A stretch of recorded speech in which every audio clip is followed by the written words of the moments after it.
Hello बच्चों, welcome to your आपका अपना channel study with Atul Singh. तो बच्चों, इस चैनल पे जो पहले वीडियोस आ रहे थे वो जो जिस भी टॉपिक पे वीडियो आ रहे थे वो सारे ग्रेजुएशन लेवल वाले टॉपिक्स थे। ठीक है बच्चों, तो अभी से हम लोग क्या करेंगे इस चैनल पे एनसीईआरटी फिजिक्स, ठीक है, एनसीईआरटी का फिजिक्स क्लास 11 एंड क्लास 12 दोनों पढ़ेंगे। ठीक है, पूरा टॉपिक जो भी रहेगा एनसीईआरटी टेक्स्ट बुक का।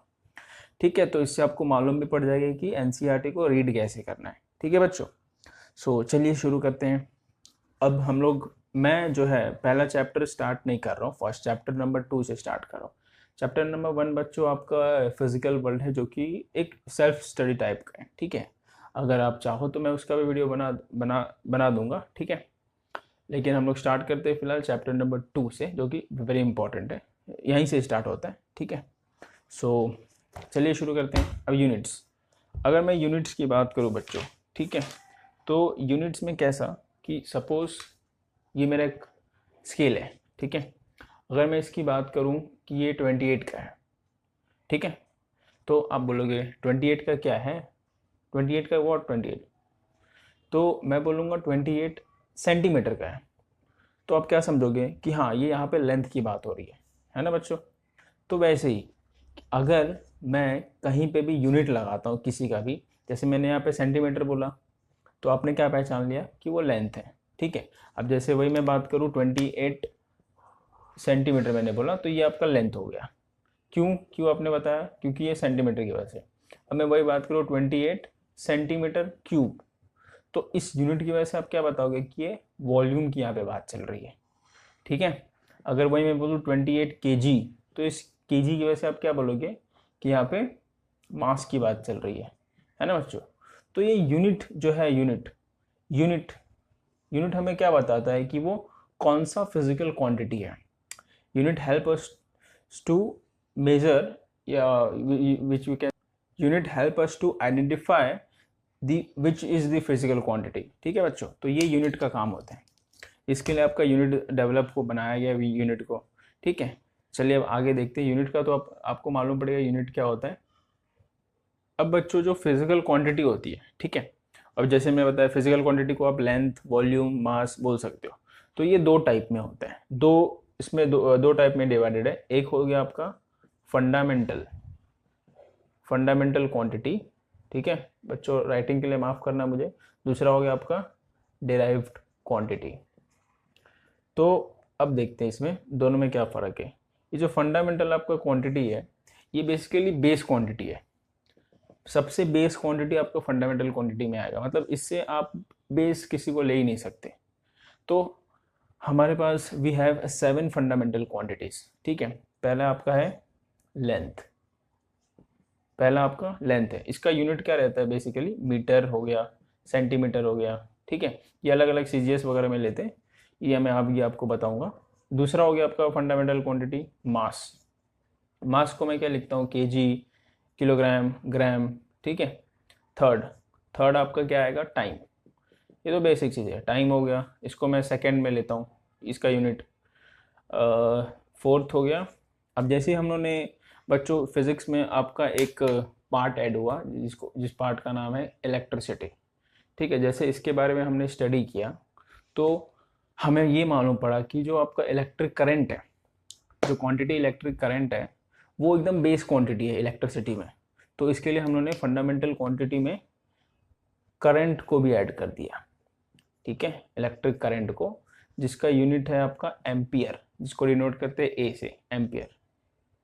अब फिफ्थ वाला बच्चों, अभी जैसे जैसे हम लोगों ने थर्मोडायनेमिक्स ऐड हुआ फिजिक्स में, तो थर्मोडायनेमिक्स में जो मेन होता है आपका क्या होता है, टेम्परेचर होता है। ठीक है, जिसकी वजह से आपका स्टेट चेंज होता है। स्टेट किसी भी इसका आप बोल सकते हो मॉलिक्यूल का स्टेट चेंज होता है। तो उसमें आता है बेस, सबसे बेस आता है टेम्परेचर। ठीक है बच्चों, तो टेम्परेचर को भी फंडामेंटल क्वांटिटी में ऐड कर दिया। अब इसका यूनिट क्या होता है, केल्विन। ये सारे यूनिट में लिख रहा हूँ, केल्विन। छठवा की बात करें तो बच्चों, अब बात की गई यहाँ पे, अब जैसे लेंथ, मास, टाइम तो मैंने बात कर लिया। अब लेंथ हम लोग मेजरमेंट ऑफ क्या होता है, जो भी आपका स्केल है उसको हम लोग लेंथ बोलेंगे, ठीक है। अब जैसे बात करते हैं मॉलिक्यूल्स की, अगर बात करें, ठीक है, मॉलिक्यूल्स हो गए, एटम्स हो गए, अगर मैं उनकी बात करता हूँ, तो अगर उसकी मैं बात करूँ, यहाँ पे मैं करता हूँ, ये एक एक मोल हम लोग कितना लेते हैं, एक मोल, उसमें अराउंड बहुत सारे मॉलिक्यूल लेते हैं, उस वो आपका अवोगाड्रो नंबर के जो रहता है ना, उतने मॉलिक्यूल लेते हैं, 6.022 टू 10⁻23। तो इस मॉलिक्यूल को, ये जो सारे मॉलिक्यूल्स हैं, इसको मेजर करने के लिए हमने एक एक क्वांटिटी बनाया जिसका नाम है अमाउंट ऑफ सब्सटेंस, ठीक है, अमाउंट ऑफ सब्सटेंस, सब्सटेंस जिसका यूनिट है आपका मोल। तो मोल क्या चीज़ मेजर करता है, मोल आपका क्या मेजर करता है, मॉलिक्यूल्स को मेजर करता है, ठीक है। जो कि एक मोल है, अगर मैं बात करूँ एक मोल है, ठीक है, तो एक मोल आपका क्या है, एक मोल आपका 6.022 इंटू 10⁻23 मॉलिक्यूल है। अगर मैं बात करूँ यहाँ पे 2 मोल है, तो ये 2 मोल हो गया, 2 मोल में आपके 6 पॉइंट, दोनों में 6.03। अगर मैं बात करूँ 3 है, तो 3, यहाँ पे 3 मोल हो गया, ठीक है, 3 मोल मतलब 1 2 3। एक मोल में आपके 6.022 10⁻23 मॉलिक्यूल्स होते हैं, ठीक है। तो मॉलिक्यूल्स को मेजर, क्योंकि मॉलिक्यूल्स बहुत छोटा होते हैं, दिखते नहीं है, तो उसको मेजर करने के लिए हम लोग एक मोल बना देते हैं, ठीक है, मोल, जिससे हम लोग मेजर करते हैं मॉलिक्यूल को। इतना समझा। अब बच्चों नेक्स्ट आगे शायद 7th वाला देखते हैं। अब जो बच्चों 7th वाला है, वो है आपका लुमिनस लुमिनस इंटेंसिटी, ठीक है। अब ये बेसिकली क्या होता है, जो लाइट की इंटेंसिटी होती है, जो लाइट आपकी आ रही है ना, लाइट, इसकी इंटेंसिटी मेजर करने के लिए हम लोग एक फिजिकल क्वांटिटी बनाए जिसका नाम है लुमिनस इंटेंसिटी। इसका यूनिट क्या होता है, इसको हम लोग कैंडेला से मेजर करते हैं, ठीक है। तो ये सारे हो गए आपके 7 जो है फंडामेंटल क्वांटिटी है, और भी 2 फंडामेंटल क्वांटिटी में आते हैं, वो मैं अभी आपको बताता हूँ, ठीक है। तो अब डेराइव क्वांटिटी की बात करते हैं। फिलहाल फंडामेंटल 2 और क्वांटिटी है, उसको मैं अभी आपको बताऊंगा। तो डेराइव क्वांटिटी जैसे अब मैं पकड़ लेता हूँ वॉल्यूम, ठीक है। तो वॉल्यूम का जो फॉर्मूला है वो क्या है आपका, एल क्यूब। तो जो एल है, एल आपका क्या, लेंथ है, लेंथ जो कि फंडामेंटल क्वांटिटी में आता है। तो ये जो डेराइव क्वांटिटी हम लोग क्या बोल सकते हैं, अब दूसरा एक फॉर्मूला एक और देखते हैं, डेंसिटी, ठीक है। तो डेंसिटी क्या होता है, mass into mass upon volume. अब मास तो फंडामेंटल क्वांटिटी में आता है, बट वॉल्यूम को मैं क्या लिख सकता हूँ, वॉल्यूम को एल क्यूब लिख सकता हूँ। तो एल लेंथ भी फंडामेंटल क्वांटिटी, मास भी फंडामेंटल क्वांटिटी, और यहाँ पे भी एल एल जो है वो फंडामेंटल क्वांटिटी है। तो बेसिकली डिराइव जो क्वांटिटी है वो फंडामेंटल से ही डिराइव्ड होता है, फंडामेंटल से ही वो डिराइव क्वांटिटी होता है, ठीक है। और कुछ और एक और फॉर्मूला ले लेते हैं, किसका, फोर्स का ले लेते हैं। तो फोर्स भी आपका डिराइव क्वांटिटी है, मास इंटू एक्सेलरेशन। अब एक्सेलरेशन को आप क्या लिख सकते हो, एक्सेलरेशन को मैं वेलोसिटी अपॉन टाइम लिखता हूँ, और वेलोसिटी को मैं डिस्प्लेसमेंट अपॉन टाइम लिखता हूँ। तो डिस्प्लेसमेंट अपॉन टाइम का स्क्वायर हो जाएगा, तो ये हो गया mass into displacement upon time का स्क्वायर। तो देखो यहाँ पे ये मास है आपका फंडामेंटल क्वांटिटी, टाइम, सॉरी ये डिस्प्लेसमेंट है, तो ये लेंथ हो गया, लेंथ हो गया आपका फंडामेंटल क्वांटिटी, टाइम, टाइम हो गया आपका फंडामेंटल क्वांटिटी। तो ये भी फंडामेंटल, फोर्स भी आपका फंडामेंटल क्वांटिटी से डिराइव्ड है, तो ये डिराइव क्वांटिटी में आ गया। मतलब जो भी फंडामेंटल जो क्वांटिटी से फॉर्मूले बनते हैं ना, उसको हम डिराइव क्वांटिटी में डाल देते हैं, ठीक है बच्चों। तो ये बहुत सारे अभी और भी सारे आएंगे यहाँ पे क्वांटिटीज। तो ये हो गया फंडामेंटल क्वांटिटी और डिराइव क्वांटिटी बच्चों, ठीक है। इतना समझा आपको, फिजिकल क्वांटिटी 2 टाइप का होता है, फंडामेंटल एंड डिराइव। अब 2 फंडामेंटल और क्वांटिटी है, उसकी मैं अभी बात करता हूँ यहाँ पे। तो बच्चों 2 और फंडामेंटल क्वांटिटी में हमारे कौन से, एक है आपका, पहला है आपका प्लेन एंगल, ठीक है। तो जो प्लेन एंगल है आपका, वो बेसिकली आपने सर्कल देखा होगा, सर्कल तो सबने देखा है। सर्कल क्या होता है, सपोज बहुत बड़ा सर्कल है, तो अगर ये आपका रेडियस हो गया, ठीक है। अगर मैं इस छोटे से आर्क की बात करूँ, ये इतना सा मैं लेता हूँ साइड आर्क, तो ये आपका 2 रेडियस हो गया, ये आर हो गया, ये आर हो गया। इन दोनों के बीच, रेडियस के बीच में एक एंगल थीटा हो गया, और इसको हम लोग आर्क लेंथ एस ले लेते हैं, ठीक है बच्चों। तो अब ये जो है, अगर आपने पढ़ा होगा मैथमेटिक्स के फॉर्मूले में, मैथमेटिक्स में 9th या 10th स्टैंडर्ड में, जो आर्क लेंथ होता है, आर्क लेंथ का फॉर्मूला होता है, ठीक है। सो जो भी एंगल होता है बीच वाला, theta is equals to arc length upon radius होता है, ये आपको याद होगा, ठीक है। तो ये हो गया आपका प्लेन एंगल, जिसको हम डिनोट करते हैं थीटा से। अब इसका यूनिट क्या है, इसका जो यूनिट है वो है आपका रेडियन। प्लेन इसका जो यूनिट रहेगा प्लेन एंगल का वो रहेगा आपका रेडियन। ठीक है बच्चों। अब जो दूसरा वाला फिजिकल क्वांटिटी है वो है आपका सॉलिड एंगल, जिसको डिनोट करते हैं डी ओमेगा। ठीक है, ये आपका डी ओमेगा इसको बोलते हैं। तो अब ये बेसिकली क्या होता है, कोन देखा है बच्चों आपने, कोन, कोन जिसमें आइसक्रीम खाते हैं ना, ये देखो बच्चों मैंने कोन बनाया है, ऐसे दिखता है कुछ कोन। ठीक है, अंदर वो एंगल रहता है। ठीक है, ये जो रहेगा ना सर्कल में, सर्कल में आपका वो एंगल रहेगा, सर्कल ये गोल दिख रहा है, तो ऐसा आपका कोन दिखता है। तो बेसिकली आपका कोन कैसा हो गया, ऐसा ऐसा ऐसा। ठीक है, तो ये जो रहेगा ना ये एक एरिया कवर करेगा, इसको हम लोग बोलेंगे डी ए।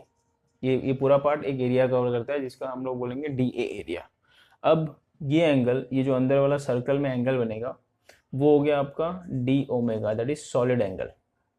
तो अभी ये जो एंगल कितना है, ये इस सर्कल में एंगल कितना है, ये हम डिनोट कैसे करेंगे कितना एंगल है, तो उसको डिनोट करने के लिए हमारा जो एंगल बना है वो सॉलिड एंगल बना है। ठीक है, और यहाँ से लेके यहाँ तक डिस्टेंस आर, ये सेम रहेगा, ये दोनों सेम रहेगा। ठीक है, आर। तो इसका जो फॉर्मूला है आपका जो भी है फॉर्मूला वो होगा D omega is equals to D A upon R square. ठीक है बच्चों, जैसे यहाँ पे थीटा इज इक्वल्स टू ये आर्क लेंथ अपॉन आर था, वैसे ही यहाँ पे एरिया अपॉन यहाँ पे आर स्क्वायर रहेगा बस, क्योंकि वो 3D में रहता है ना बच्चों, 3D में रहता है पूरा। ये सिर्फ 2D की बात चल रही थी सर्कल में, ये प्लेन एंगल में, ये पूरा 3D में है। तो 3D में आपका एंगल मेजर करने के लिए हम लोग सॉलिड एंगल लेते हैं। ठीक है, अब बच्चों इसका जो यूनिट है, यूनिट जो है उसको हम लोग स्टेराडियन बोलते हैं, स्टेराडियन। ओके बच्चों, अब हम आगे इसके आगे टॉपिक पे बढ़ते हैं।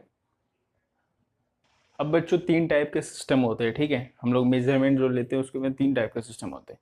एक होता है CGS, सी मतलब सेंटीमीटर, ग्राम और सेकेंड, जी का ग्राम होता है सेकेंड। दूसरा होता है FPS, F फुट होता है, पाउंड सेकेंड। और जो आपका MKS होता है जो कि मीटर होता है। ठीक है, ये मीटर लिख दिया मैंने, मीटर, के का किलोग्राम और सेकेंड। तो बेसिकली हम लोग बच्चों ज़्यादातर MKS सिस्टम ही इस्तेमाल करते हैं, जिसको हम लोग MKS सिस्टम जो जिसका दूसरा नाम हम लोग SI यूनिट भी बोलेंगे। ठीक है, तो हम लोग बेसिकली जो SI यूनिट रहता है ना उसको हम लोग MKS सिस्टम ही कंसिडर करते हैं। ठीक है बच्चों, MKS सिस्टम में जो भी यूनिट रहेगा उसको हम SI सिस्टम में कंसिडर करते हैं। चलो ठीक है, ये सिस्टम हो गया, 3 सिस्टम। आगे देखते हैं। अब बच्चों कैसा है कि आपका जो मेजरमेंट ऑफ लेंथ होता है, ठीक है, वो हम लोग लेंथ, अब नेक्स्ट टॉपिक है आपका जो कि मेजरमेंट ऑफ लेंथ है, जो कि आपका 2.3 वाला टॉपिक है टेक्स्ट बुक में, NCERT के टेक्स्ट बुक में। तो ये जो रहता है बेसिकली हम लोग मीटर्स के, अगर 10⁻³ मीटर से लेके 10⁻² मीटर तक मेजर करना है तो हम लोग मीटर स्केल से मेजर कर सकते हैं, है ना। मीटर स्केल आता है आपका सेंटीमीटर वाले से भी, अभी जो मैंने दिखाया था ये स्केल से भी 30 सेंटीमीटर तक का, 15 का मेजर हो सकता है ना। तो मीटर स्केल भी आता है, 1 मीटर तक हम लोग मेजर कर सकते हैं, अराउंड 10⁻² मीटर तक हम लोग मेजर कर सकते हैं जो मीटर स्केल आता है। बट अगर छोटा डिस्टेंस की बात करें 10⁻⁻4 मीटर तक, तो वो हम लोग वर्नियर कैलिपर से मेजर करते हैं। बट उससे भी छोटा डिस्टेंस की अगर बात करें तो हम वो स्क्रू क्रॉच या फिर स्फेरोमीटर होता है, अगर आप नेट पे सर्च मारेंगे तो आपको मालूम पड़ जाएगा कैसा दिखता है ये दोनों।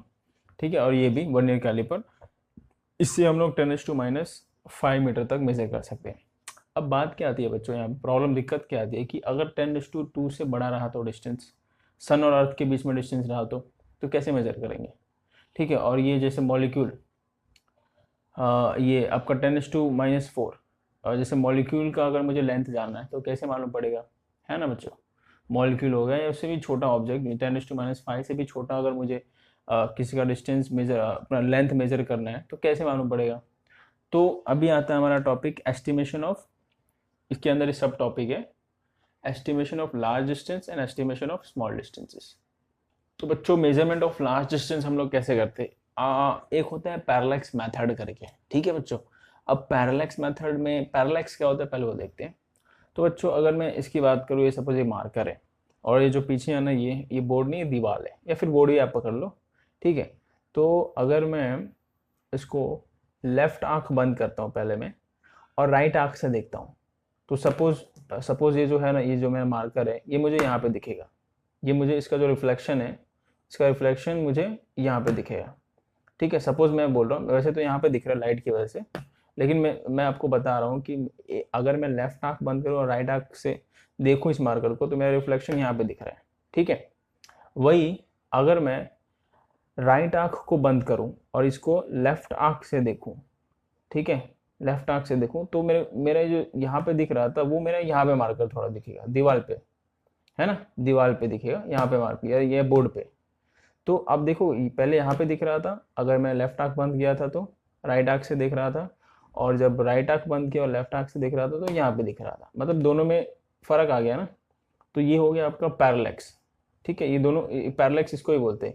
एक आंख से देखो तो अलग ही उसका जो वो रिफ्लेक्शन होता है वो अलग दूसरे एक जगह पे दिखता है, दूसरे आंख से देखो तो उसका रिफ्लेक्शन दूसरी जगह पे दिखता है। ठीक है, बैकग्राउंड में। तो इसको हम लोग पैरालैक्स बोलते हैं। ठीक है बच्चों, तो अब पैरालैक्स मेथड से हम लोग कैसे निकाल सकते हैं। अब सपोज मैं बात करता हूँ, ये आपका अर्थ है। ठीक है, काफ़ी छोटा बना दिया मैंने अर्थ, ये आपका सन है। तो ये अर्थ हो गया, ये सन। तो सपोज सम लिख दिया मैंने, सन। तो सपोज एक बंदा यहाँ पे खड़ा है और एक बंदा यहाँ पे खड़ा है, और दोनों से डिस्टेंस ये जो रहेगा डी रहेगा, ये आपका कैपिटल डी रहेगा। ठीक है, और ये दोनों के बीच में एंगल बन रहा है ये थीटा। ठीक है, और ये इन दोनों बंदे के बीच में जो डिस्टेंस रहेगा वो स्मॉल डी रहेगा। ठीक है, तो अगर मैं बात करूं, ये सन है, ये सेंटर आप पकड़ के चलो। ठीक है, तो अगर मैं बोलूं कि ये बहुत बड़ा सर्कल बनता है, बहुत बड़ा, अगर आप बात करो तो सीधी सी बात है ना, इतना बड़ा आपका वो सर्कल ही बनेगा। अगर आप अर्थ से सन तक का मेजरमेंट ले रहे हो तो सर्कल बहुत बड़ा बनेगा। तो ये जो है ना अर्थ का, ये मैं छोटा सा पार्ट में मेजर कर आर्क लेता हूँ, आर्क। ठीक है, जो कि आपका डी से, स्मॉल डी से हम लोग उसको डिनोट करेंगे। तो यहाँ पे ये जो कैपिटल डी है वो आपका सेम रहेगा।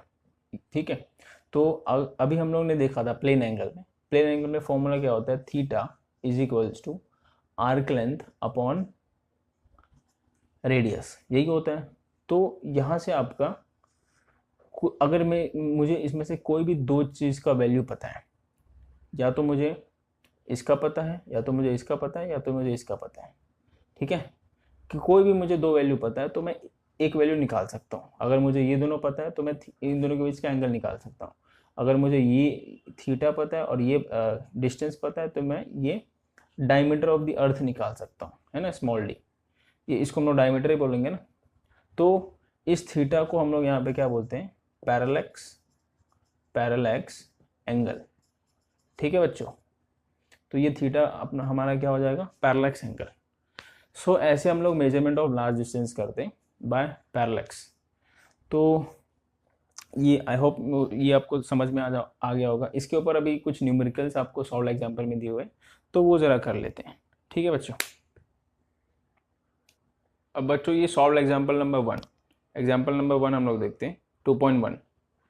तो मैं भी इसमें से पूरा मैं नहीं कराऊंगा एग्जाम्पल, कुछ कराऊंगा। ठीक है, क्योंकि ऐसा मुझे लगता है कि आप लोग के लिए डिफिकल्ट लगेगा। तो इसमें क्या बोला है, calculate the angle of 1 degree 1 minute and 1 second in radian. Angle हम लोग बेसिकली रेडियन में ही लेते हैं ना, उसका यूनिट आपका रेडियन था।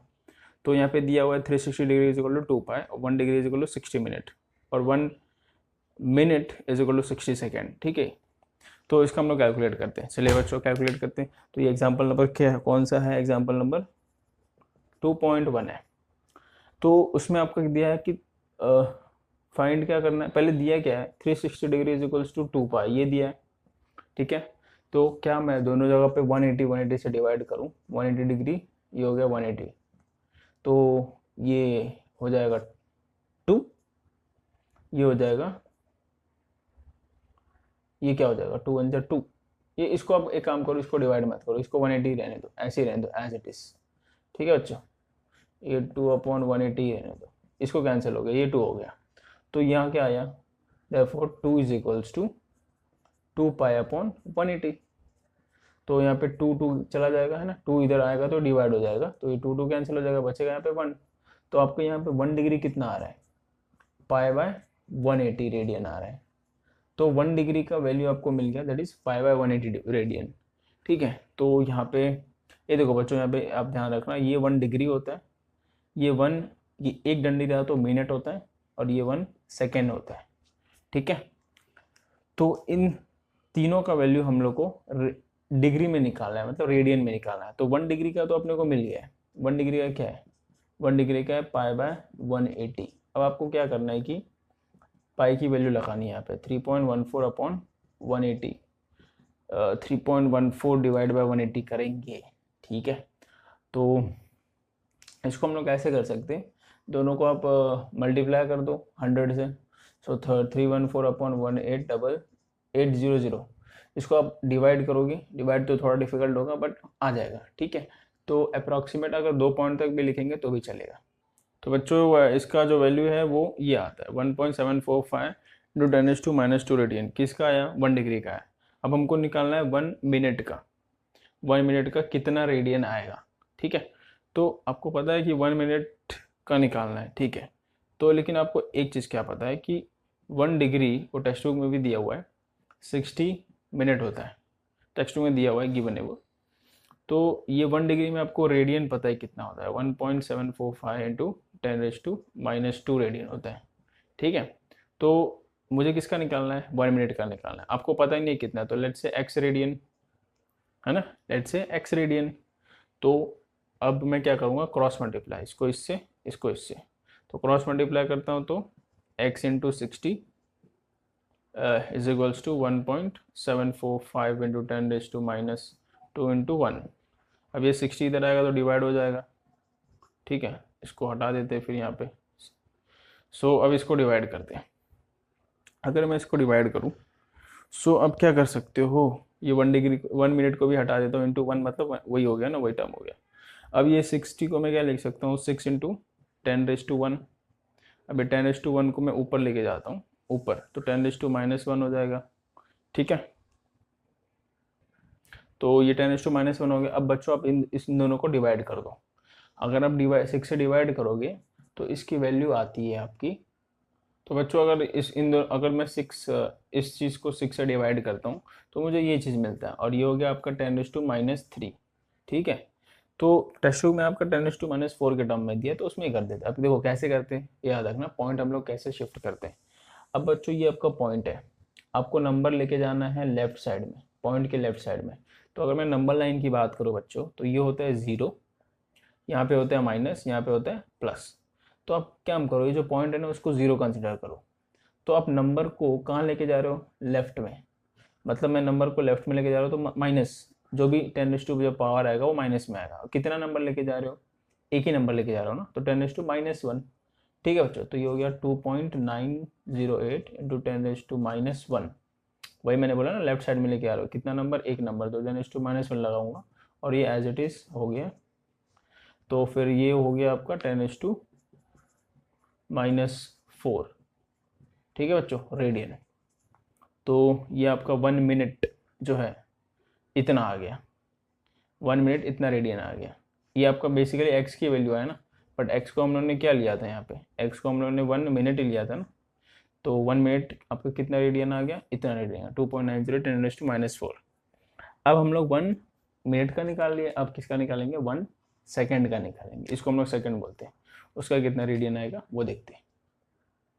तो बच्चों हम लोग को 1 सेकेंड का फाइंड करना है ना, कितना रेडियन आएगा, जो फाइंड करते हैं। अब आपको पता है कि 1 मिनट कितना होता है? 60 सेकेंड होता है। ये हमने अब टेक्स्ट बुक में भी आपका गिवन हुआ है। ठीक है, गिवन दिया हुआ है। तो बट अपने को 1 मिनट का पता है क्या है कि 2.908 इंटू 10⁻⁻4, ये पता है रेडियन है ना। तो हमको किसका निकालना है? 1 सेकेंड का निकालना है। 1 सेकेंड का आपको पता नहीं, लेट से x रेडियन। ठीक है, वही सेम क्रॉस मल्टीप्लाई। तो क्रॉस मल्टीप्लाई करेंगे तो x is equals to 2.908 into 10⁻4 upon 60। ठीक है बच्चों, अब 60 को मैं 10 इंटू, इसको क्या लिख सकता हूँ, इंटू 10⁻1, और 10⁻2 इधर वो -1 ऊपर आ जाएगा। ठीक है, बाय लॉ ऑफ इंडाइसिस। अब इन दोनों को मैं डिवाइड कर दूंगा। सो अगर मैं डिवाइड करता हूँ तो बच्चों क्या मिलता है? 0.4847 ऐसा कुछ मिलेगा। आप 3 नंबर भी ले सकते हो। तो ये हो गया 10⁻⁻5, बट आपके टेस्ट में 10⁻6 के टर्म दिया हुआ, 6 के टर्म में दिया हुआ है। तो बच्चों वही चीज़ हो गया, क्या होगा? 4.9 4.847 इंटू 10⁻⁻1 इंटू 10⁻⁻5। तो बच्चों ये हो गया 4.847 इंटू 10⁻⁻6 रेडियन। तो ये आपका किसका आया, 1 सेकेंड का है। 1 सेकेंड मैंने एक्स लिया था ना, एक्स रेडियन, तो 1 second is equal to X is equals to ये चीज़ है। तो आपका 1 सेकेंड का भी मिल गया, इतना रेडियन है। ठीक है बच्चों, तो हम लोग इसको ऐसे सॉल्व करेंगे। अब ये याद रखना, आप हमेशा याद रखना कि 1 डिग्री कितना होता है, 60 मिनट होता है। 1 मिनट कितना होता है, 60 सेकेंड होता है। ठीक है, अब मिनट को हम लोग 1 डंडी मारते और सेकेंड को हम लोग 2 डंडी मारते ऊपर। तो ये चीज़ वेरी इंपॉर्टेंट है, ये चीज़ याद रखना, इससे हम लोगों ने निकाला हुआ है। और ये चीज़ आपका टेस्ट में दिया भी है, तो इसे कोई इशू नहीं है, बट कभी कभी आपको नहीं भी दिया रहेगा। ठीक है बच्चों, तो अभी हम लोग आगे नेक्स्ट वाले सम पे चलते हैं। अब बच्चों नेक्स्ट इसमें सम के में क्या दिया है, ये आपका एग्जाम्पल नंबर 2.2। ठीक है, इसमें आपको क्या दिया, मैं क्वेश्चन नहीं रीड कर रहा हूँ, आपको डायरेक्ट बता रहा हूँ, क्वेश्चन आप रीड कर लेना। टेक्स्ट बुक तो आपके पास सबके पास रहेगा, टेक्स्ट बुक नहीं होगा तो आप ऑनलाइन, वो है ऑनलाइन इसका अवेलेबल है एनसीईआरटी का। तो इसमें आपका क्या दिया है कि एक बंदा है पॉइंट ए पे पहले खड़ा है, और ये जो है ना ये सी पूरा एक टावर है। ठीक है, वो जो बंदा है पॉइंट ए पे पहले खड़ा है, तो वो टावर के नीचे जस्ट खड़ा है, आप बोल सकते हो। ठीक है, तो वो टावर के एकदम ऊपर देख रहा है। डिस्टेंट ऑब्जेक्ट मतलब सबसे बहुत आसमान में, और एक ऑब्जेक्ट है, पकड़ लो आप, आसमान में ऑब्जेक्ट है, उसको देख रहा है वो। ठीक है, जब वो पॉइंट ए पर है तब, मतलब वो टावर के पास में एकदम। अब क्या होता है कि वो टावर से 100 मीटर दूर जाता है, पॉइंट बी पर जाता है, वो भी वापस वही डिस्टेंस ऑब्जेक्ट को देखता है, उसी ऑब्जेक्ट को देखता है जो कि आसमान में है। ठीक है, तो उसको तो पैरेलल दिखेगा क्योंकि बहुत दूर है ना वो। तो अब क्या हुआ है कि ये सी से लेके बी तक मैंने एक लाइन बना दिया, और इन दोनों के बीच में पहले जब जो मैन था, वो जो बंदा था, वो जो आदमी था, वो पहले इधर खड़ा था टावर के पास में, फिर टावर से 100 मीटर दूर चला गया, तो दोनों के बीच में एक एंगल बनता है थीटा। ठीक है, तो इसमें आपको पूछा है कि जब मैन टावर के पास खड़ा था, दैट इज पॉइंट ए पे खड़ा था, तभी उसका डिस्टेंस टावर सी एट पॉइंट सी से कितना था। ठीक है, टावर सी से कितना था, मतलब ए सी बेसिकली आपको फाइंड करना है यहाँ पे। ठीक है बच्चों, और थीटा यहाँ पे दिया है 40 डिग्री, और ये दिया है 100 डिग्री। तो बच्चों टेन थीटा से आप क्या वैल्यू नहीं निकाल सकते, निकाल सकते हैं ना। तो टेन थीटा का आप फॉर्मूला लगाओ, टेन थीटा क्या होता है, ऑपोजिट अपॉन एडजेसेंट, तो उससे आपका एग्जाम्पल नंबर 2.2 भी आ जाएगा। ठीक है बच्चों, अब हम लोग नेक्स्ट एग्जाम्पल पर चलते हैं, एग्जाम्पल नंबर 2.3। तो बच्चों अब एग्जाम्पल नंबर हम लोग 2.3 देखते हैं। ठीक है, अब 2.3 मैंने आपको बताया था, याद है, मेजरमेंट ऑफ लार्ज डिस्टेंस कैसे करते हैं, पैरेलैक्स मेथड में अर्थ और सन को लिया था, सेम वैसे ही है। ठीक है, यहाँ पे बस मून लगा दिया अर्थ सन के बदले, और बीच में थीटा आपका एंगल दिया हुआ, तो करते हैं। ठीक है, तो एग्जाम्पल नंबर 2.3। सो इसमें आपको क्या बोला है कि ये एक अर्थ है और ये मून है। तो अर्थ के दो डायमेट्रिकली अपोजिट पे दो पॉइंट है। ठीक है बच्चों, एक ए है, एक दूसरा बी है, और ये आपका मून है। लेट से एम ले लेता हूँ, मून को एम ले लेते हैं।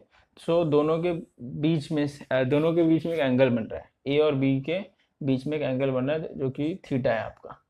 वो थीटा आपका गिवन दिया हुआ है, कितना दिया है कि 1 डिग्री 54 मिनट, ये आपका थीटा दिया हुआ है।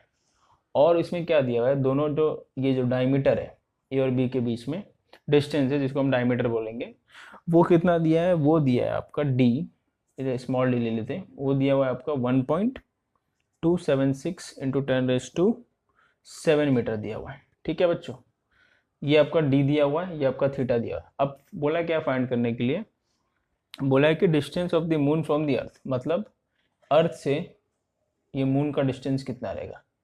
ठीक है, ये दोनों सेम ही रहेगा, लेट से डी ले लेता हूँ, कैपिटल डी दोनों को। तो अभी हम लोगों ने इसके पहले बताया था ना, मेजरमेंट ऑफ लार्ज डिस्टेंस मैंने आपको बताया था, यहाँ पे अर्थ सन लिया था, तो क्या रहता है, theta is equals to arc length upon radius, यही होता है। सो मैं उधर फॉर्मूला लिख देता हूँ, theta is equals to arc length यहाँ पे क्या है, डी है, अपॉन रेडियस डी है। सो इस फॉर्मूले से हम लोग क्या निकालना है, डी निकालना है, तो डी आपका क्या होगा, डी बाय थीटा, ये होगा। ठीक है, इस फॉर्मूले से हम लोग को डी आएगा। बट अगर मैं इधर थीटा की बात करता हूँ, थीटा जो है आपका बच्चों, वो रेडियन के फॉर्म में नहीं दिया है, एंगल। हम लोगों ने प्लेन एंगल का यूनिट क्या पढ़ा था, रेडियन, है ना, बट रेडियन के फॉर्म में तो दिया नहीं है। तो हम क्या करेंगे, इस चीज़ को रेडियन में कन्वर्ट करेंगे। अब बच्चों जो एग्जाम्पल नंबर 2.1 था उसमें हम लोगों ने 1 डिग्री देखा था कितना रेडियन होता है, बट इसमें भी अगर ऐसा अगर आपको क्वेश्चन देते हैं तो आपको गिवन देंगे, ठीक है, 1 डिग्री इज इक्वल टू इतना रेडियन या जो भी रहेगा उसके हिसाब से आपको गिवन देंगे, ठीक है बच्चों। तो अभी हम लोग इसको निकालते हैं, लेट्स। तो बच्चों हमारा जो 1 सेकेंड है वो कितना रेडियन मिला था, याद है कुछ? हम लोगों ने एग्जाम्पल नंबर 2.1 में देखा था ना, तो उसमें मिला था कुछ 4.847 है ना, इंटू 10⁻⁻⁴ रेडियन मिला था। तो बच्चों आपको ये 1 सेकेंड का याद रखना है। अब हम लोग बात करते हैं थीटा की। थीटा कितना है इधर, 1 डिग्री 54 मिनट। हम लोग क्या करते हैं, इस पूरे टर्म को ना सेकेंड में कन्वर्ट कर देते हैं, ठीक है। सेकेंड में आप कभी भी आएगा ना तो सेकेंड में आप कन्वर्ट कर दो। सेकेंड इज बेसिकली इजी रहता है, ठीक है। डिग्री में भी कर सकते हैं इस सबको पूरे को, बट मैं सेकंड में कन्वर्ट कर देता हूँ क्योंकि जो टाइम अगर सेकंड की बात की जाए तो वो फंडामेंटल क्वांटिटी में आता है, ठीक है। तो मैं इसको सेकंड में कन्वर्ट करता हूँ। तो 1 डिग्री जो है आपका, 1 डिग्री कितना मिनट होता है? हाँ बच्चों, 1 डिग्री होता है 60 मिनट, प्लस आपका 54 मिनट दिया हुआ है, तो ये टोटल कितना हो गया, 114 मिनट हो गया, ठीक है। अब 114 मिनट हो गया। अब आपको पता है कि 1 मिनट कितना सेकंड होता है, 1 मिनट इज 60 सेकंड। तो इतना मिनट कितना सेकंड होगा, सॉरी 60 सेकंड, इतना मिनट कितना होगा, इनटू कर दो, ठीक है। 1 मिनट तो 114 मिनट कितना सेकंड होगा, लेट्स से x, तो दोनों को मल्टीप्लाई करेंगे तो आपका x आ जाएगा। तो therefore x is equals to 60 into 114। अब इन दोनों को मल्टीप्लाई करते हैं, ठीक है। तो मल्टीप्लाई करने के बाद, तो बच्चों इन दोनों को मैं मल्टीप्लाई करता हूँ तो कितना आता है, 6840। तो ये 6840 क्या आया, सेकंड। इतना आपका सेकंड होगा, मतलब ये जो भी है आपका 1 डिग्री 54 मिनट्स, उसका सेकंड में अगर मैं करूँ तो इतना आता है सेकंड, ठीक है बच्चों। तो अब सेकंड मेरे को मिल गया, लेकिन मुझे पता है कि 1 सेकंड इतना रेडियन होता है, तो क्या मैं इतने सेकंड का मैं निकाल सकता हूँ इतना रेडियन?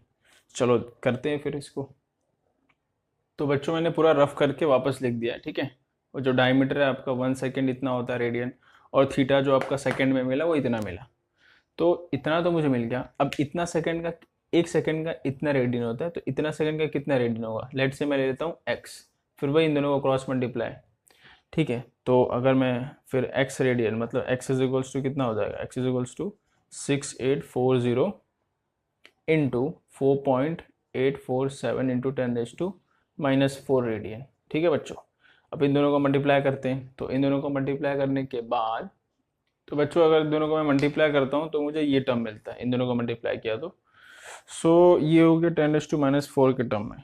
तो मैं क्या कुछ पॉइंट इसमें दे सकता हूँ 10⁻⁴ से, तो मैं उसमें देता हूँ, ठीक है। या फिर ऐसे ही आप रखो चाहिए तो, नहीं तो इसको एक काम करते हैं 3 पॉइंट में कर देते हैं, डिवाइडिंग के लिए इजी होगा, ठीक है। अगर डिवाइडिंग होगा ना यहाँ पे, क्योंकि थीटा है ना, ये चीज़ आपको क्या है, थीटा है, तो थीटा यहाँ पे डिवाइड में है, तो ये बहुत बड़ा नंबर है, इसको डिवाइड करेंगे तो ज़्यादा नंबर आ जाएगा, इसके हम लोग इसका पॉइंट कम कर देते हैं, ठीक है बच्चों।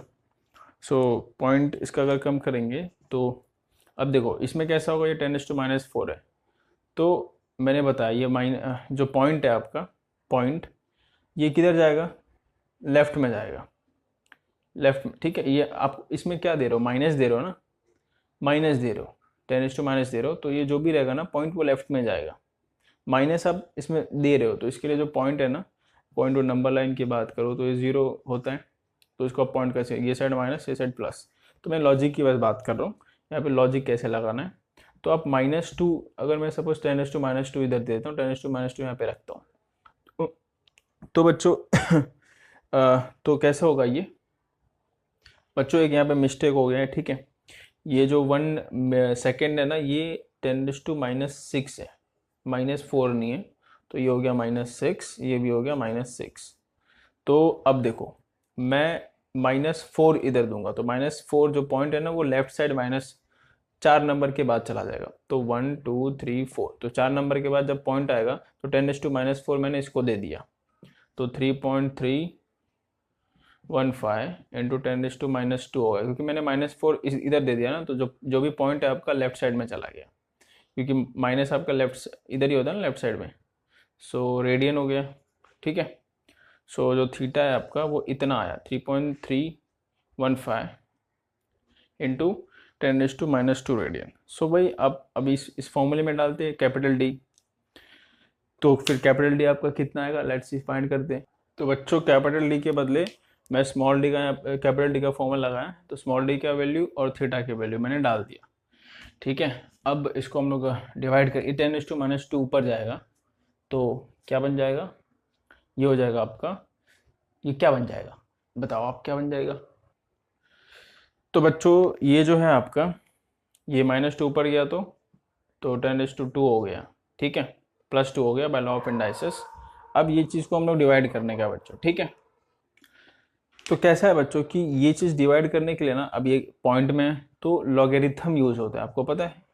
किसी किसी के बोर्ड में हम लोग लॉग यूज़ करते हैं, लॉग से निकालते हैं इस चीज़ को, जो भी जैसा डिवाइड रहता है, बड़े नंबर्स होते हैं पॉइंट में होते हैं, तो लॉग यूज़ करके हम लोग निकालते हैं। बट किसी किसी में हम लोग अप्रॉक्सीमेट, किसी किसी बोर्ड में शायद हम लोग अप्रॉक्सीमेट वैल्यू भी ले लेते हैं, बट किसी किसी बोर्ड में लॉग हम लोग लॉग यूज़ करके इसको हम लोग निकालते, डिवाइड करते हैं, ठीक है। तो लॉग की प्रॉपर्टी होती है कि लॉग ऑफ अगर a/b है तो वो हो जाता है log a minus log b हो जाता है, माइनस log b हो जाता है, ठीक है। तो log a इसको हम लोग ले लेंगे, log b इसको ले लेंगे, तो log a minus log b हो जाता है। फिर हम लोग एंटी लॉग भी लगाते हैं बाद में, ये जो भी आएगा ना ये मिलके माइनस करके log a की वैल्यू देखेंगे, log मतलब इसकी वैल्यू देखेंगे, log इसकी वैल्यू देखेंगे, जो भी आएगा उसका हम लोग एंटी लॉग लेंगे, तो उससे आपका डिवाइड करके इजीली आ जाता है लॉगरिथम से हम लोग, ठीक है। इसको कैलकुलेट करने की ज़रूरत नहीं पड़ती है। तो लॉगरिथम आप लोग को सीख लेना पड़ेगा बच्चों, अगर ये इसको कैलकुलेट करना है ऐसे ऐसे नंबर्स को, ठीक है। अगर चाहिए तो मैं भी सिखा दूंगा, एक एग्जांपल देके मैं आपको यहाँ पे सिखा दूंगा, ठीक है बच्चों। तो फिलहाल तो मैं ऐसे आपको बता देता हूँ, अगर इन दोनों को हम लोग डिवाइड करेंगे, चलिए लॉग मैं आपको सिखा दूंगा, ठीक है। इसके बाद में लॉगरिथम सिखा दूंगा, ये टॉपिक होने दो आपका, ठीक है। ये टॉपिक होने के बाद में आपको लॉग सिखा देता हूँ। तो अगर हम लोग इन दोनों को डिवाइड करते हैं बच्चों, तो आपका क्या आएगा, तो बच्चों इन दोनों को हम लोग डिवाइड करने के बाद ये वैल्यू आता है, ठीक है। वो लॉगरिथम से अगर आप निकालोगे तो इजीली निकल जाता है, ऐसे आप डिवाइड करोगे तो काफ़ी थोड़ा टाइम लग जाता है, बट ठीक है, मैं लॉग आपको मैं सिखा दूंगा, ठीक है। नहीं अगर अभी तुरंत आपको अगर जानना है तो आप यूट्यूब पे आप किसी का वीडियो देख सकते हो, लॉगरिथम आप सीख सकते हो, ठीक है। ज़्यादा इसमें कोई वो नहीं है, बहुत ईजीली आप सीख जाओगे लॉगरिथम। अगर आपको अभी सीखना है तो आप किसी भी यूट्यूब पे आप टाइप कर लो logarithm, how to solve logarithm, so आपको मिल जाएगा, ठीक है। तो ये आ गए इंटू 10⁹ सो ये चीज़ हो गया आपका रेडियन, सॉरी रेडियन नहीं है ना, डिस्टेंस है ना। सो ये डिस्टेंस आपका जो आपका कैप स्मॉल डी था, जो आपका स्मॉल डी था बच्चों वो मीटर में था, है ना, और हम लोगों ने कैलकुलेट करते वक्त भी इसको मीटर में ही लिया था, ठीक है। तो जो कैपिटल डी रहेगा वो भी आपका मीटर में ही रहेगा, ये याद रखना। अगर ये सेंटीमीटर में होता हम लोग यहाँ पे सेंटीमीटर में, तो यहाँ पे सेंटीमीटर आता, तो कैपिटल डी की वैल्यू ये मिल गई, ठीक है बच्चों। सो अब आगे करते। अब बच्चों नेक्स्ट वाला जो सम है आपका एग्जाम्पल नंबर 2.4, तो उसमें आपका क्या दिया है कि अर्थ है ये और ये सन है, तो हम लोग अर्थ से ले रहे थे ना डिस्टेंस, अभी कैसा ये हम लोग सन से डिस्टेंस ले रहे हैं। तो बोला है कि एंगुलर डायमीटर ऑफ सन, मतलब जो ये डायमीटर है उसका जो एंगल में जो बन रहा है एंगुलर, तो ये जो है आपका ये एंगुलर डायमीटर, ये तो है ना डायमीटर ही है ना, डायमीटर से आपका एंगल कनेक्टेड है, तो वो 1920 मिनट है, मतलब थीटा यहाँ पे कितना है 1920 मिनट, तो थीटा यहाँ पे दिया है। और बोल रहा है कि इसका डिस्टेंस ये वाला, ये जो डिस्टेंस है कैपिटल डी यहाँ पे दिया हुआ है बच्चों कितना 1.496 इंटू 10⁻11 मीटर दिया हुआ है। और बोला है कि find the diameter of the sun, मतलब ये आपको फाइंड करना है, ठीक है बच्चों। तो आप सबसे पहले क्या करोगे, जो थीटा है वो मैंने आपको बताया था उसका यूनिट क्या होता है, रेडियन होता है, तो इसको आप रेडियन में कन्वर्ट करना, ठीक है बच्चों। तो आप रेडियन में कैसे कन्वर्ट कर सकते हो, रेडियन में आप वही से सिमिलर जैसे हम 1 मिनट यहाँ पे बच्चों, ये जो थीटा है ना ये मिनट में नहीं, ये सेकेंड में, ठीक है। एक्चुअली टेस्ट में थोड़ा प्रिंटिंग मिस्टेक है, मैंने देखा वो आगे थोड़ा दिया हुआ है, ये जो पार्ट है ना ये आगे थोड़ा दिया हुआ है, तो 1920 वो सेकेंड है, तो थीटा आपको सेकंड में उसको रेडियन में कन्वर्ट करना है, ठीक है। तो हम इसके पहले वाले सम में जो एग्जांपल नंबर 2.3 था उसमें हमने देखा था 1 सेकंड कितना रेडियन होता है। तो सेम इसमें भी जो रेडियन रहेगा ना 1 सेकंड, उसमें मल्टीप्लाई कर दो तो ये रेडियन में आ जाएगा। जब थीटा आपका रेडियन में कन्वर्ट हो जाएगा और डी तो आपका मीटर में, तो अब सेम वो फॉर्मूला जो हम लोगों ने देखा था वो क्या होता है, theta is equals to arc length upon radius, यही होता है ना। तो इसको हम लोग कैलकुलेट क्या करना है इसमें, ये कैलकुलेट करना है स्मॉल डी, ठीक है। तो small D is equals to आप क्या ले सकते हो, थीटा इंटू डी। तो यहाँ पे थीटा रेडियन में कन्वर्ट करने के बाद वो वैल्यू आएगी वो डालना, इंटू डी तो यहाँ पे दिया हुआ है तो डी की वैल्यू डालना। दोनों को मल्टीप्लाई करने के बाद बच्चों डी का जो आंसर है वो मीटर में मिलेगा, ठीक है। क्यों, क्योंकि कैपिटल डी आपका मीटर में है इसके लिए, ठीक है। सो अब आगे करते हैं बच्चों जो अगला टॉपिक है आपका estimation of very small distance, ठीक है। तो estimation of very small distance, ठीक है बच्चों। तो इसमें बेसिकली क्या है कि अब जैसे हम लोगों ने इसके पहले देखा था स्टार्टिंग में कि 10⁻⁵ तक हम लोग स्क्रू गॉज या फिर अपना स्क्रू गॉज या स्फेरोमीटर से हम लोग मेजर कर सकते हैं। बट उससे भी छोटा अगर कोई कुछ मेजर करना हो डिस्टेंस, जैसे साइज ऑफ मॉलिक्यूल हो गया, ठीक है, साइज ऑफ एटम मॉलिक्यूल हो गए, तो इसको हम लोग कैसे मेजर करेंगे। तो हमने ये देखा कि 10⁻⁻⁸ से लेके 10⁻⁻10 तक, 10⁻⁻8 मीटर टू 10⁻⁻10 मीटर तक इस साइज को हम लोग मेजर कर सकते हैं। किससे बच्चों, किससे, by optical microscope, by optical microscope, ठीक है। तो अब ये ऑप्टिकल माइक्रोस्कोप आप अगर आपको नहीं पता है आप एक बार नेट पे सर्च मार लो या फिर एक्सपेरिमेंट करते हैं। देखो हम लोग माइक्रोस्कोप में चीज़ें देखते हैं ना, लाइट का रिफ्लेक्शन आता है तो माइक्रोस्कोप में हम लोग देखते हैं। तो वो किस पे डिपेंड होता है, बेसिकली वो लाइट पे डिपेंड होता है, रिफ्लेक्शन ऑफ लाइट पे डिपेंड होता है।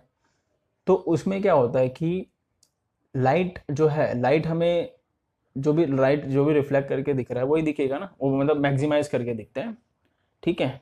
तो अब क्या होता है यहाँ पे भी दिक्कत हो जाता है, ये इतना ही क्यों दिखता है, मतलब 10⁻10 तक ही क्यों दिखता है। अगर उससे भी छोटा मैं चाहूँ 10⁻11 -12 तो फिर उसमें ऐसा ऑप्टिकल माइक्रोस्कोप में क्यों नहीं दिखता, क्यों, क्योंकि बच्चों यहाँ पे क्या होता है कि जो आपका लाइट है, ठीक है, जो लाइट है विजिबल, जो लाइट है विजिबल, मैं विजिबल की बात कर रहा हूँ, उसका रेंज होता है अराउंड 4000 एमस्ट्रॉन्ग टू 7000 एमस्ट्रॉन्ग, ठीक है। इतना होता है विजिबल रेंज जो हम लोग का होता है ना, देखने का जो रेंज होता है वो इतना होता है लाइट का, ठीक है। तो अब क्या होता है कि अगर मैं इतने रेंज में ही देख सकता हूँ, तो इससे अगर अगर ज़्यादा कम रेंज रहा तो, इससे कम रेंज रहा तो फिर क्या होगा, तो फिर ऑप्टिकल माइक्रोस्कोप भी कोई काम का ही नहीं देगा, है ना, क्योंकि इतने रेंज का लाइट गिरेगा तभी तो मैं देख सकता हूँ उसको, ठीक है। तो अब क्या हुआ बच्चों यहाँ पर, अब जैसे आपका एमस्ट्रॉन्ग की मैंने बात किया, ठीक है। तो 1 एमस्ट्रॉन्ग यहाँ पे जो होता है बच्चों 10⁻10 मीटर तक होता है ना। तो वही है यहाँ पे -10। तो हम लोग अगर इससे छोटा किस चीज़ देखना हो मुझे, उससे छोटा, तो वो कैसे मैं देख सकता हूँ। तो इसके लिए जो ऑप्टिकल माइक्रोस्कोप है वो साइज ऑफ मॉलिक्यूल्स वगैरह, साइज ऑफ एटम्स को नहीं बता सकता, है ना बच्चों। तो इसके लिए हमारा नया चीज़ क्या है, एक ऑप्टिकल माइक्रोस्कोप हमने एक इन्वेंट किया, जिसका नाम है इलेक्ट्रॉन माइक्रोस्कोप, ठीक है बच्चों। अब इलेक्ट्रॉन माइक्रोस्कोप, अब क्या होता है बच्चों कि जो लाइट है वो एक वेव नेचर की तरह होता है, ठीक है, वेव की तरह होता है, इलेक्ट्रोमैग्नेटिक वेव। तो ये भी याद रखना बच्चों, जो इलेक्ट्रॉन होता है ये भी वेव के नेचर की तरह होता है, वेव, ठीक है। ये आप पढ़ोगे, आप 12th में पढ़ोगे या फिर 11th में इसी आगे पढ़ोगे, ठीक है ना, सॉरी 12th में पढ़ोगे electron as a wave nature. तो इलेक्ट्रॉन माइक्रोस्कोप इन्वेंट हुआ। अब इससे क्या होता है कि इसका जो रेंज होता है, इसका रेंज होता है अराउंड 0.6 एमस्ट्रॉन्ग का होता है, उससे कम ही होता है, ठीक है, इससे कम होता है। तो इससे हम लोग क्या बता सकते हैं। अब बच्चों जो ये इलेक्ट्रॉन माइक्रोस्कोप है, ठीक है, इसका जो ये रेजोल्यूशन होता है 0.6 एमस्ट्रॉन्ग, जैसे इसका 1 एमस्ट्रॉन्ग इक्वल टू इतना होता है, वैसे इसका 0.6 एमस्ट्रॉन्ग रेजोल्यूशन होता है। अब ये हमें क्या कर सकते हैं, ये हमें रिजॉल्व करके दे सकते हैं, मतलब हमें बता सकता है, दैट इज क्या बता सकता है, resolve size of atoms and molecules. तो हम लोग बेसिकली ये ऑप्टिकल माइक्रोस्कोप से जो 10⁻10 के अंदर जो ऑब्जेक्ट है वो देख सकते हैं, लेकिन उससे भी छोटा जैसे साइज ऑफ एटम्स मॉलिक्यूल्स को हमने देखना हो तो हम क्या यूज़ करेंगे, इलेक्ट्रॉन माइक्रोस्कोप। ठीक है बच्चों, तो ये बेसिक चीज़ें आपको जानना जरूरी है, estimation of very small distance कैसे करते हैं। अब आगे बढ़ते बच्चों, अभी रेंज ऑफ लेंथ की बात करते हैं। तो बच्चों रेंज ऑफ लेंथ की अगर मैं बात करूँ तो मैं टेक्स्ट बुक में से आपको बता देता हूँ। तो बच्चों ये देखो, ये जो रेंज ऑफ लेंथ है, ठीक है, ये दिख रहा है आपको, ये रेंज ऑफ लेंथ। तो इसमें कुछ बहुत जैसे देखो यहाँ पे वन फर्मी जो होता है आपका, वन फर्मी कितना होता है, 10⁻⁻15 मीटर होता है। तो ये चीज़ आपको याद होनी चाहिए। जैसे मैंने अभी बताया, वन एमस्ट्रॉन्ग कितना होता है, एंगस्ट्रॉम 10⁻10 मीटर होता है। One astronomical unit, astronomical unit basically क्या होता है, distance between, average distance between sun and earth. तो 1 AU इसको हम लोग बोलते हैं, कितना मीटर होता है, इतना होता है, 1.496 × 10⁻11 मीटर। ठीक है बच्चों। अब इसमें एक और आता है पार्सेक। अब बच्चों क्या होता है कि जो आपका इसमें पार्सेक अभी देखा, पार्सेक आपने देखा, वो एक एग्ज़ाम में आपका पूछा भी हुआ है कि मतलब जो एक एंट्रेंस एग्ज़ाम में BHU के शायद आई थिंक एंट्रेंस एग्ज़ाम में पूछा हुआ है कि parsec is a unit of what. मतलब ऑप्शन दिए थे, वॉल्यूम हो गया, ठीक है, दूसरा हो गया लेंथ, ठीक है, तीसरा हो गया मास, चौथा हो गया लेंथ, ये एक और दिया था, कुछ तो दिया था उसमें, डेंसिटी दिया था, ठीक है। तो parsec is a unit of what. तो अभी हम लोगों ने देखा पार्सेक, पार्सेक किस में आया, यहाँ पे मीटर, मतलब इतना मीटर होता है, मतलब वो किस में आया, वो लेंथ में आया है ना बच्चों। तो parsec is unit of length. तो ये ऐसे ऐसे छोटे छोटे चीज़ें भी पूछते हैं, ठीक है बच्चों। मतलब जैसे स्टेट लेवल के एंट्रेंस एग्जाम हो गए, उसमें पूछते हैं, ठीक है।